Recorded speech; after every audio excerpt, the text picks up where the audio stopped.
All right, let's move on here. We got the Los Angeles Rams at SoFi Stadium. Every time I see like the commercials where they're like, it's at SoFi Stadium, I can't help myself but thinking like Goodell has to be so happy. He's like, I built that. That's my stadium on display. Conference championship game. Potentially could be the first home Super Bowl at SoFi Stadium if they win this game, and talk about a conversation to be had next week. The advantages of having, even though it's Los Angeles and their fans aren't like, not like if a Super Bowl would be at First Energy Stadium, but definitely have some, home fans in there. Could be big. Rams in this game against the 49ers, 3.5-point favorites. This over-under is kind of low. I feel like maybe a little disrespected Jimmy G and that offense and how it looked against Green Bay. 46.5. When we're talking about 54 on the other side, then we get to this at 46.5. Feels a little low. Rams 3.5 though. How do you feel about this? I feel like it's fair, and they probably going off, like you said, they swept them. The 49ers swept them in the regular season. Sure did. And this is a divisional rivalry conference championship game. That's huge. So this is going to be as I used to say when we went against the Steelers, a double chin strap game. So yeah, it's going to be definitely a physical game. But I think the Rams can prevail, man. I feel like the last few weeks, Stafford, Kupp, and Odell really been starting to click, and it's getting scary. You know what I mean? So it is. I feel like the Rams going to pull it off, and I'm going to take the over on the 46.5 as well. Where are you at with Jimmy G? Because obviously that was one of the most uninspiring quarterback performances this season, let alone in a divisional game, in a postseason game in the playoffs, in a win. He did not play well at all. And if the 49ers want to have a chance, Jimmy G needs to just at least manage the offense, orchestrate the offense a little bit better than what we saw in Lambeau.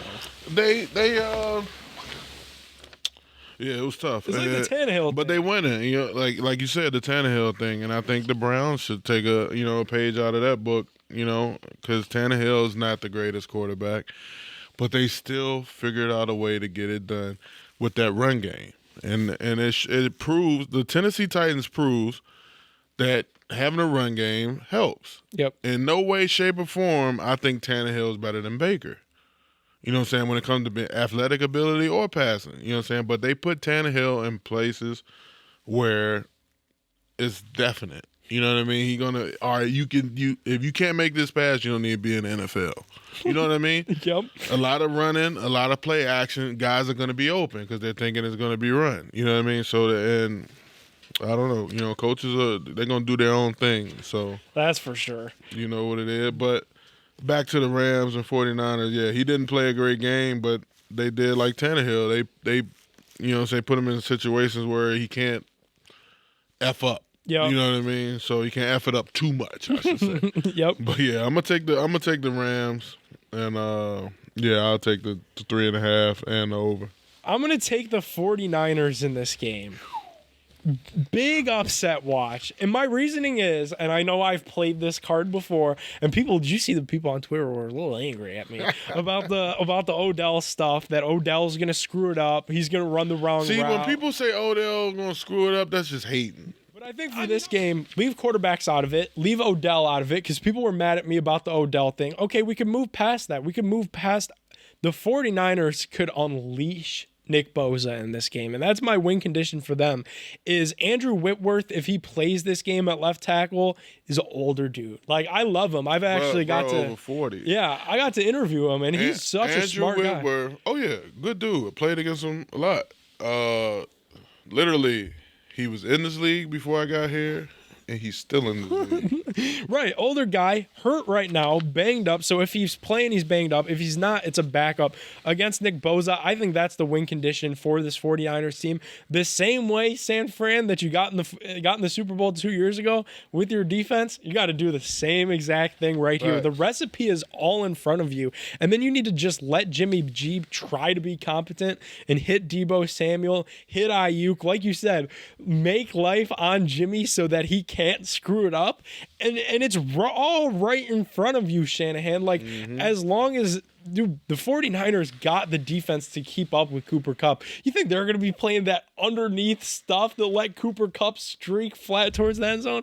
Cooper Kupp is all world, but I think that there's got to be a way to stop all that craziness from happening. So I got the 49ers in an upset. I think that'll be a lot of fun. And I'm betting the over, too. I feel like I'd be a square if I bet the under this late in the NFL season. So give me the over here. Play Aaron Donald and Bond, them guys coming to play this week, though. They are. This is going to be, man, a lot of buzz about Burrow versus Mahomes.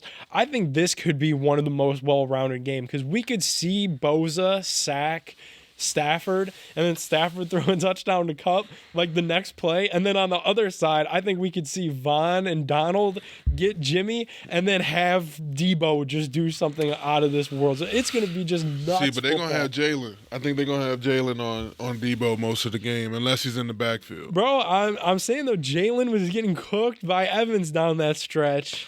I saw a bad play when he kind of took his eyes off the ball, you know what I'm saying, gave up that touchdown, but shit happens. You Can't be perfect all the time. You can't be Revis. You know, I don't think there's many Revises or any in the league. You know what I'm saying? When they completely didn't throw to his side, or anytime they did throw it, it was either PBU or INT. Well, you know what they call it? Island. Yeah. I mean, it's a select few. I mean, you got good cornerbacks now, but they're not Revis. Just like the guy who had the most picks this year, but also gave up the most yards.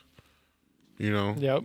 That's crazy to think about. Sure did, yeah, in Dallas. Because it's going to happen. You know what I'm saying? But at the same time, and a lot of people go at him like they know he's going to give up yards. So that's why they go at him, and that's why he got that many picks. Yep. They keep throwing.